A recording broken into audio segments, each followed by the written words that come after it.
Hi, this is Yvonne Skenzi. I'm doing another CISO Carpool NOT Karaoke.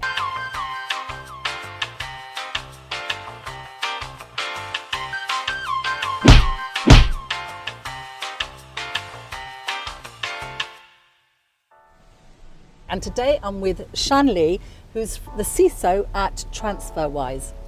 Hi, Shan. Hi, Yvonne. I've got to try and keep my eye on the traffic, but there is no traffic. Hey, guess where we are? We're actually in the East End of London, which is actually where Shan Lee works.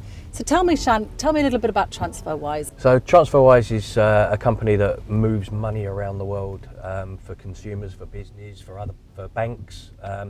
All about moving money as transparently, as cheaply, as quickly, as efficiently as possible, and amongst a multitude of other services. But fundamentally, that's what we do: is we move money from one country to the other in the fairest way possible. And it's actually kind of a startup, isn't it? It was a couple of years ago you started. Yeah, you could call it a start. I mean, I'm not sure you can get to the size that we are and still call yourself a startup, but it is certainly a very startup mentality there, and we're all about innovation.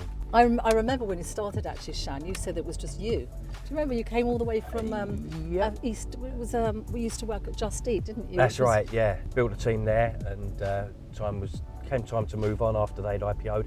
So this is actually, I suppose you could say, third time round from the sort of start-up to grown-up phase for a company. So yeah, that's the area of the sort of area of the industry that I like to work in. I build teams, build functions, and so take them from where you've basically got the engineers of the organisation trying to manage security on their own, so they get to a certain size, and they think actually we need someone to look after this stuff full time. So what do you think is your favourite part of the job?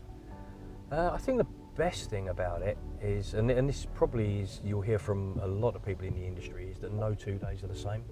It's probably the best and the worst thing, I guess you could say. It's the best thing because boredom is not a factor in this job, I can promise you that. But also you don't get a lot of there's not a lot in terms of downtime. It's full on all the time because there's always something new. So I'm sure that people can actually hear you actually do have a London accent, a proper East End accent. Yeah, what's left of one.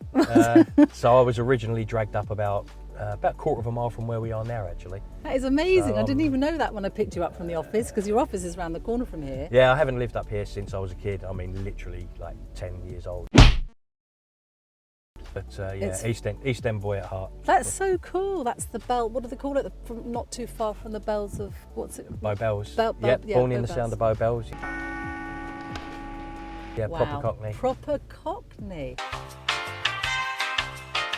Tell me a little bit about the Shan Lee, how you got to become CISO. So my story's a little different. I mean, I say it's a little different, but there are sort of very much two flavours of CISO out there. As you've probably spoken to some guys that have actually gone through university and maybe done cyber degrees. And, that's my other pet hate, by the way. We'll come to that later.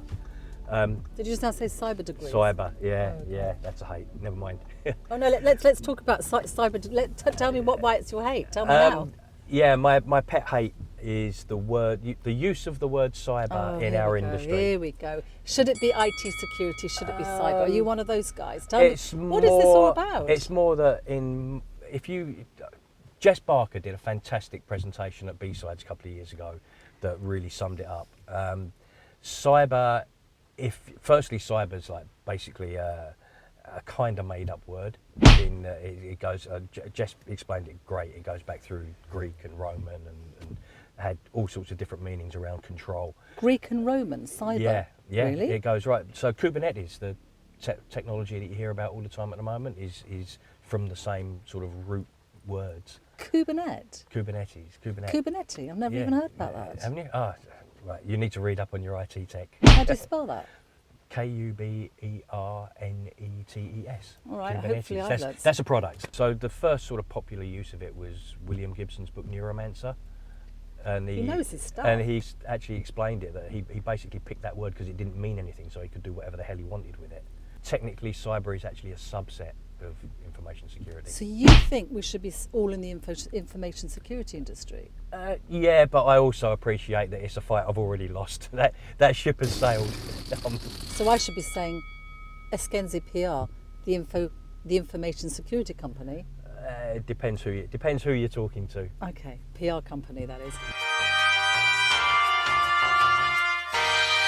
Tell me something else. We were talking about whether you should go to university or not. Do you think that you need to go to do a cybersecurity degree to get into the industry? I think it's probably a sign of the industry maturing that there even is a cybersecurity degree. I mean, it can't be a bad thing. Frankly, when I got into the industry and when a lot of my peers got into the industry, there was no such thing. Firstly, the word cyber hadn't been associated with the industry yet, or not to any extent anyway. And there just wasn't that kind of stuff out there. We learnt on the job. So, what do you think are the attributes of a really good CISO?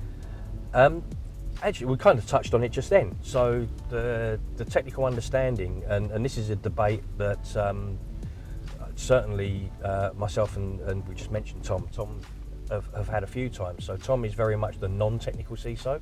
Yeah, he's a very good communicator, Tom. Absolutely, but he's used to working in like big multinational conglomerate and marketing and stuff like and that. very much in the marketing arena. So he has to be able to tell. He needs to be able to speak yeah. to the board, doesn't he? He needs to. Well, we all need to do that, but he operates at sort of that layer, whereas with me, with working in sort of startup type companies or smaller organisations and building teams, I have to be much more technical than Tom.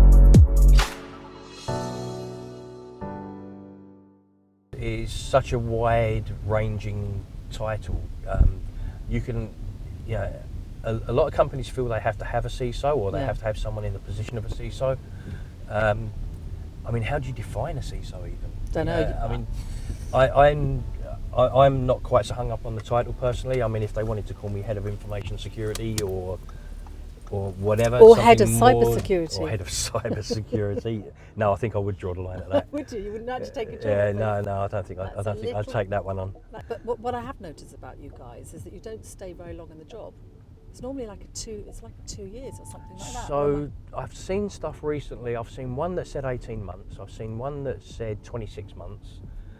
And I think the thing is that the reason, or part of the reason that CISOs don't last very long is if they're in an environment where they feel they're not getting traction and not getting buy-in. So they're not being listened to. Exactly. And if as soon as you start feeling that you've got all of the responsibility and none of the authority, it's time to leave. Yeah, I agree with you.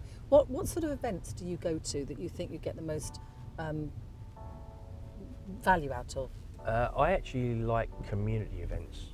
Probably more. So I go to like InfoSec Europe and meet the vendors. That's like very much where you go to meet vendors. You go to meet, go to maybe look at new technologies. Like I spend at InfoSec, I'll spend most of my time in the startup area. Oh, do you? To see what's actually see what's new, see what's up and coming. Yeah, I like to support the smaller up and coming stuff. Yeah. But in terms of events that I really want to spend my time at, it's going to be more things like B-Sides, 44Con, the much more sort of community feel events. Yeah. And there's a selfish reason for that as well, in that they're great places to recruit. All right. Well, look, Shan, are there any other questions you want to talk about? Is there anything you want to tell us about, or you think would be interesting to discuss, or I don't know, what's the thing that you guys are all talking about on the scene at the moment? When you all huddle together in that CISO campsite, what do you all talk about? And I think one of the fundamental problems with the whole security industry is that people feel that they're in competition, and like we're not. We're in competition with the criminals, and we need to work together to keep all of us safe. Okay. All right, I think that's probably a nice way to finish it. Thank you so much, Shan, because I know this is a working day for you. You come out to do this especially for us, and I really appreciate it. I'm a big fan of you, and in fact, I really appreciate it. Thank you so much. It's been fun. All right, take care. All right, bye-bye.